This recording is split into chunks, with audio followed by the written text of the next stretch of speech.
తుమ్మరాడ వెంకటలక్ష్మి, తుమ్మరాడ వెంకటలక్ష్మి, చింతాడ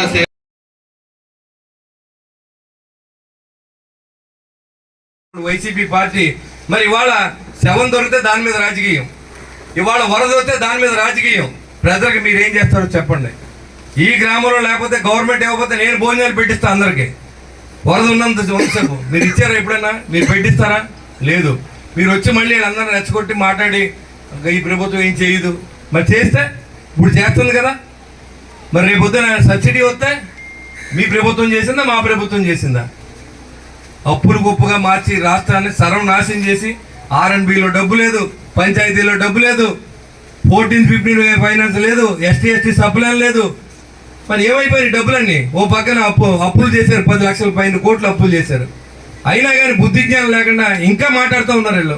ఈ రాష్ట్రాన్ని దోచి వదులుకుని లెక్కర్లోను, ఇసుకలోను, గంజాయిలోను, మరి అదేవిధంగా ఎర్రచంద్రంలోనూ దోచుకున్నటువంటి ఈ ప్రభుత్వం ఈ రోజు మళ్ళీ ప్రజల దగ్గరికి వచ్చే హక్కు మీకు ఎలా ఉందని అడుగుతా ఉన్నాం.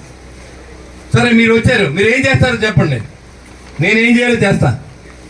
మీకు ఆ దమ్ము లేదు, మాట్లాడే దమ్ము లేదు. కాబట్టి మీరు అన్నీ జాగ్రత్తగా మాట్లాడండి. వరద వచ్చినప్పుడు పరిశీలించండి, ఏ రకంగా ముంపు రాకుండా చూడాలి. మీ ఎక్స్పీరియన్స్ని ఉపయోగించండి, ప్రజలకు తెలియజేయండి. ప్రభుత్వం ఇలా చేస్తే బాగుంటుందని చెప్పండి. ఎప్పుడైనా చేస్తే కదా మీకు తెలియడానికి. డబ్బులు ఎక్కెట్టుకుంటాక మీకు ఖాళీ లేదు, ఇంకా ప్రజల గురించి ఏం పట్టించుకుంటారు మీరు? కాబట్టి ఇలాంటి మాటలు మాట్లాడకుండా పేద ప్రజలను ఆదుకోండి, రైతులను ఆదుకోండి, మళ్ళీ ముంపు రాకుండా చూడండి, కలిసి పనిచేయండి, ప్రతిపక్ష పాత్ర పోషించండి, తప్పులేదు. అది మానేసి ప్రభుత్వం వచ్చి 4 రోజులు అవ్వలేదా? అక్కడ రూపాయి లేదా? అన్న ప్రకారం చంద్రబాబు నాయుడు గారు మన 7,000 రూపాయలు పెన్షన్ ఇచ్చారు కదా, 4,000 పెన్షన్ అన్నది 7,000 ఇచ్చారు కదా 3 నెలలు కలిపి.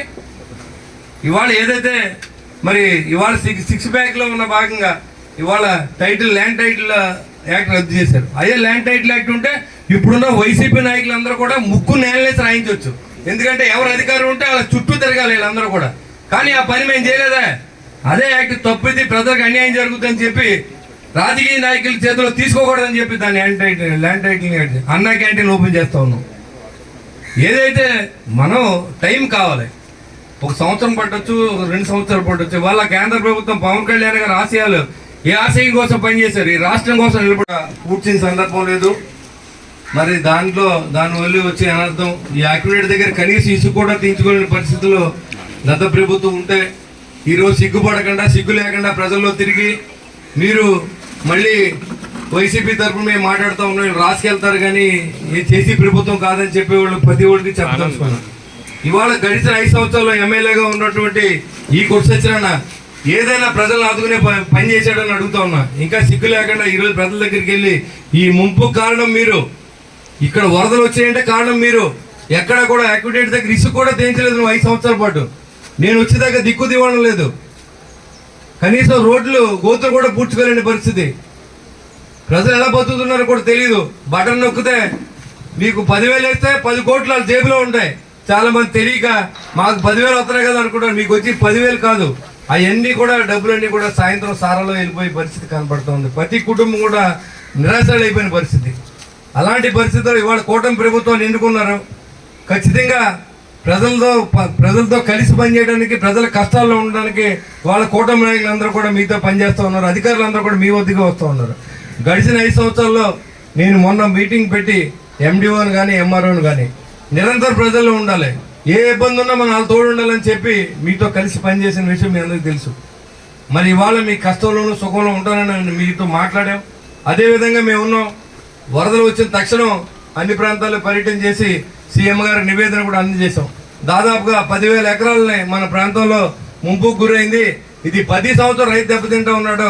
నెక్స్ట్ ఇయర్కి రాకుండా చూడండి, మనం ఇచ్చే బియ్యంతోనో మనం ఇచ్చే సబ్సిడీతోనో వాళ్ళ కుటుంబాలు బాగుపడవు. కాబట్టి ఖచ్చితంగా ప్రతి రైతుని ఈ ఎర్రకాలంలో ముంపు గురవకుండా చూడమని చెప్పి సీఎం గారిని కూడా అడిగిన దాని మీదట ఆయన ఖచ్చితంగా మనం ఆదుకుందామని చెప్పి అసెంబ్లీలో మాట ఇచ్చారు. ఇచ్చిన మాట ప్రకారం జీవో ఇచ్చారు. 35 కేజీల బియ్యాన్ని ఆ రోజు అనౌన్స్ చేశారు. అదేవిధంగా సబ్సిడీ జీవో కూడా రాబోతోంది. ఏదైతే మునిగిపోయిన పొలాలకి ఎంతో కొంత సాయం చేసే విధంగా ఈ ప్రభుత్వం అడుగులు వేస్తూ ఉంది. అవన్నీ గమనించకుండా ఇవాళ రోడ్ల మీద తిరిగి 5 సంవత్సరాలు లేనటువంటి శ్రద్ధ ఈ రోజు ప్రజల మీదకి వచ్చిందని అడుగుతూ ఉన్నా. 5 సంవత్సరాల నుంచి ఎప్పుడు మునగలేదా? మునిగితే మీరు ఏమైనా డబ్బులు ఇచ్చి ఆదుకున్నారా? ఏమీ లేదు. మీరు రాసుకుని వెళ్ళారు, కానీ మేము రాసుకుని వెళ్తాం, మేము చేసి చూపిస్తాము. ఇవాళ ఏదైనా ప్రజా ప్రభుత్వాన్ని ఎన్నుకున్నారు, కూటమి ప్రభుత్వాన్ని ఎన్నుకున్నారు, మీ గ్రామంలో ఖచ్చితంగా ఈ గ్రామం అభివృద్ధికి మీతో పాటు సహకరిస్తాం. పార్టీలను కోరుకుంటే మీ ఇష్టం, పార్టీలతో నాకు సంబంధం లేదు. ఈ గ్రామానికి నమ్మి మనకు ఓట్లు వేశారు కాబట్టి ఈ గ్రామానికి పనిచేసే బాధ్యత నేను తీసుకుంటానని చెప్పి కూడా మీ అందరికి తెలియజేస్తా ఉన్నాను. రానున్న రోజుల్లో మన ప్రాంతం ముంపుకు గురవకుండా ఎలాంటి నిర్ణయం తీసుకోవాలో మీరు సలహాలు ఇవ్వండి. ఈ గ్రామస్తులు చెప్పండి ఏ రకంగా అయితే మన ఊరు మురుగుదు, ఏం చేయాలని కూడా నాకంటే పెద్దలు ఉన్నారు, ఇక్కడ అనుభవజ్ఞులు ఉన్నారు. మన గ్రామాన్ని కాపాడుకోవాల్సిన బాధ్యత మన మీద కూడా ఎంతో కొంత ఉంది.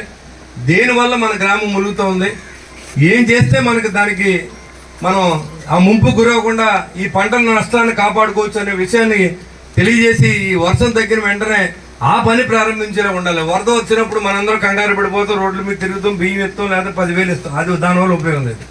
మళ్ళీ ముంపు గురవకుండా మనం ఏం చేయాలనే దానికి శాశ్వతమైన పరిష్కారం కోసం ఈ ప్రభుత్వం వెతుకుతూ ఉంది. దీనికి సహకరించమని కూడా మిమ్మల్ని అర్థిస్తూ ఉన్నా. రాబోయే రోజుల్లో అన్ని ఎర్రకాలువల్ని పూడిపిస్తాం, రైతుకి నష్టం లేకుండా చూసే ప్రయత్నం చేస్తాం. అంతే తప్ప ఇదేదో చేతల ప్రభుత్వం కానీ మాటల ప్రభుత్వం కాదని కూడా మీకు తెలియజేసుకుంటా ఉన్నా. నిన్న మీరు మాట్లాడకూడదు, ముఖ్యం, ప్రజలు ముఖ్యం, రాష్ట్రం ముఖ్యం అనే ఉద్దేశంతో బీజేపీని జత కలిపినందుకు ఇవాళ పోలవరం ప్రాజెక్టుకి డబ్బులు ఇచ్చినా, అమరావతి నగరం డబ్బులు ఇచ్చినా దాదాపు 40-50 కోట్ల రూపాయలు ఇవాళ రాష్ట్రానికి ఇవాళ కేంద్ర ప్రభుత్వం ఇస్తుందంటే ఇది పవన్ కళ్యాణ్ గారి గొప్పదనం కాదని అడుగుతా ఉన్నా. అది కూడా తెలుసుకోకుండా నోటికి ఏదో వస్తే అది మాట్లాడి తిరిగితే మాత్రం మర్యాదగా ఉండదని కూడా నేను తెలియజేస్తా ఉన్నా. ప్రభుత్వంలో ఉన్నాం, మీకు ఏ మంచి అయినా చెడ్డైనా మీకు అందుబాటులో ఉంటాం. కూటమి నాయకుని కలవండి, లేకపోతే నా దగ్గర రండి. మీరు ఎవరు రికమెండేషన్ అక్కర్లేదు, మీరు నా దగ్గర రండి. ఖచ్చితంగా న్యాయమైన ప్రతి పనికి మీతో పాటు నేను ఉంటానని కూడా తెలియజేసుకుంటూ ఈ సమావేశాన్ని ఇచ్చేసిన కూటమి నాయకులందరికీ పేరు పేరున ధన్యవాదాలు తెలుసుకుంటూ సెలవు తీసుకుంటాను.